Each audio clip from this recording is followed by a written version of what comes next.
The fake out. Wow, the fake you out. got juked, buddy. My fault. My fault. You got your ankles broken on commentary, bro. How'd you let that happen? My tongue's all twisted. It's crazy.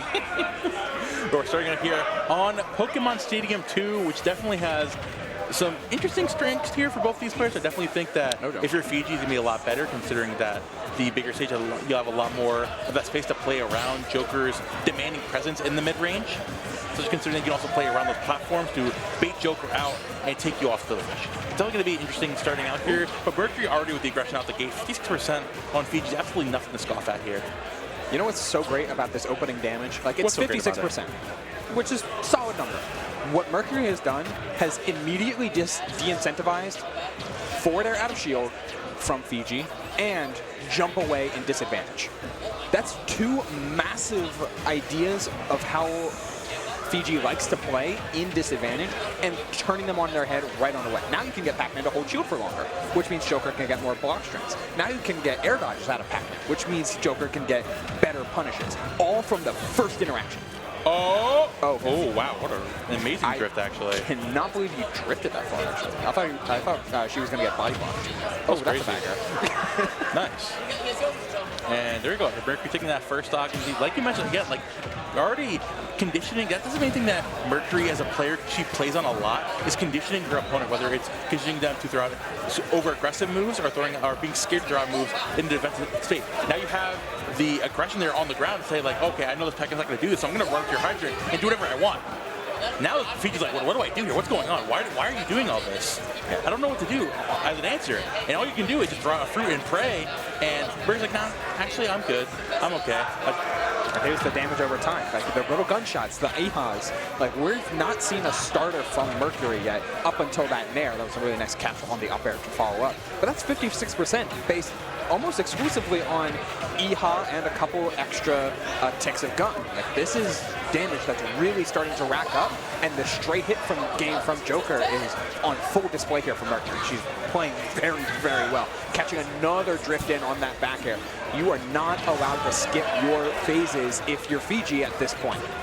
Oh, not low enough in order to get the forward air 1 conversion, but we're still in such a commanding position. I mean, Fiji has the right ideas here of utilizing those bonus fruits to trying to catch Mercury in the jump squat. Oh, that was sure. Pac-Man grab's hilarious. Catch the combo starters with these aerials, like catching you on the ledge a little bit too long. Fiji's doing a good job of doing that. It's the fact that, like, Mercury is just like defying the odds of, again, playing the mid-range, using the Iha and the gun to force this Pac-Man throughout the aggression early on. And finally, you have a little bit of damage there again, but you don't get too much off of it. And Mercury is just back in the driver's seat again and again and again. Just jumping back at you and fading in and out and making your life as Pac-Man so weird. But you know what is always able to stuff out the intense conditioning and Mercury trying to get people to do what they want? Well, Bell is a really great win condition, but I mean from Fiji is insistence, stubbornness. Being like, hey, I know what my tools are good, and you're playing around them right from the beginning in order to make my confidence in my own tools become lesser as the game goes on. But I'm not going to do that. I'm going to know my good stuff. I'm going to have faith in my game plan, and it's going to work out for me because I know what I'm good at, and I know what Pac-Man is good at. And that level of insistence has brought us to an even game after a really rough start from Fiji. Yeah, that's a good point. I mean, like, there's a reason Mercury is trying to de-incentivize forward air out of shield. It's a really good move on Pac-Man, especially against Joker, where character has to approach your shield to define most of that pressure. You've had that Pac-Man, that's like 40–50% off of like singular hits, but especially with a bonus fruit in hand, and that the percentages carry up higher. You can find a cheeky stop here on this Joker as Fiji's getting a little crazy there with the Galaga. Yeah, I think if that Galaga connected, Fiji was going to look for the wow. I'm sorry. My apologies. So, for those that aren't aware, which you probably are at this point, but humor me. Joker's hitboxes are generally pretty good, but Arsene doesn't replace them. He stacks on top of them. So this can mean that Joker's up smash only hits a certain far back, but Arsene's reaches on top of Joker's and expands those hitboxes even more. It's what makes hitboxes like that happen. Yeah, fair enough. And do they look weird? Yeah, but that's just what Arsene can do for you. Down gun into Rebel's guard to get the Nair out of shield? And it's the same theory, but a different application. Okay, dashing away has still gotten Fiji to do Nair and forward air out of shield. What's another way to do that? Well, Rebel's Guard is a certain way they not only lock in my win condition, but also continue to de-incentivize these reversal options and offensive options out of shield. This is a really rough position, though. We have our bonus through another back air. There's just so much damage and so few resources. Nair! Wow, so brave. And that final hit of Nair did remove our send from play at these higher percentages. Going super deep there. Mercury gonna bank there. Nice tech there coming out from Fiji. Mercury actually overtaking to a little bit off stage, recognizing that PAC-MAN's got a really demanding presence off there. He's gonna just get away with whatever he wants. And just sticking to more of your game plan on ledge might be the better play, considering you're just giving up neutral a lot of the time. And you don't want to give neutral to a character like PAC-MAN. No. He's got a lot of good tools at ledge to catch you slipping. But of course, here comes Mercury again with the aggression at ledge. Now playing a lot more patiently here with that down gun. Going super deep again. And you get back to ledge to PAC-MAN. You still make it big. Wow, the Galaga thrown the wrong way is a brutal misinput there. Trying for an up air, goes for the neutral get up and gets caught. One frame of activity between neutral get up and shield if Fiji did shielding, and the up smash connected. Perfect stuff.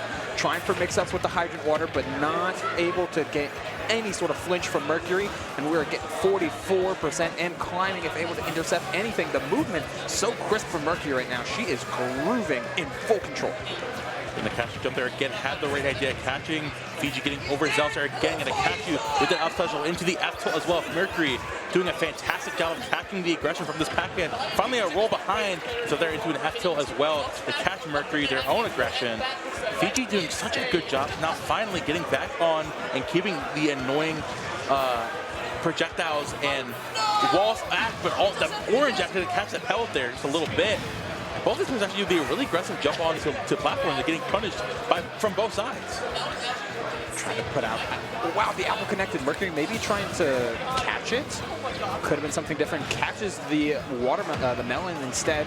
Seeing the up air, letting the hydrant linger. Melon tossed out, didn't have the full setup, wanted the jump, but as soon as Fiji shows their hand, that's when Mercury intercepts back air after back air and more, but not enough endline for the Nair to come in, and the up smash takes stock number 2, just like stock number 1. There we go, but immediately Fiji dropping back down and getting that hydrant into the face of this Joker. Big picking that stock early on. The hydrant setting up once more, but again, pressuring from that piece of platform. Again, that double Rebels guard into the parry. Mercury doing everything in her power to force Fiji into this awkward position again and again and again. And now all Fiji can do is run away and go for balance fruit. And that's when you as the Joker, you run in there and you find your damage. Everything's working for Mercury right now. Every Rebels guard they throw out is just perfectly timed and perfectly placed. Any sort of offensive option Fiji has gone for has been met with a Rebels guard or just been stuffed out completely. Couple up tilts. Here comes the Galagas. Again, the Tetrakarn, excuse me, the Makarakarn to stop that out. We'll get the Arsene online, goes deep there with that side special. Got to be careful here. Arsene has gone away with the aggression there. Nice, not going to find the 2 for them either. Starting off with the bonus 3 right in your face, and that might be overzealous. Another regrab up throw coming out into another Rebels guard. Mercury, oh my. That wasn't crazy. Mercury is on point. These Rebels guards are catching the guaranteed hitboxes that Fiji has been putting out. And some nice DI on the ledge trump guarantees no back air, but the up smash out of shield, hampering against the single thing that she had been keying in on from the very beginning. Yep. Forward air out of shield. That's my top player right there, man. Yeah. She had a plan.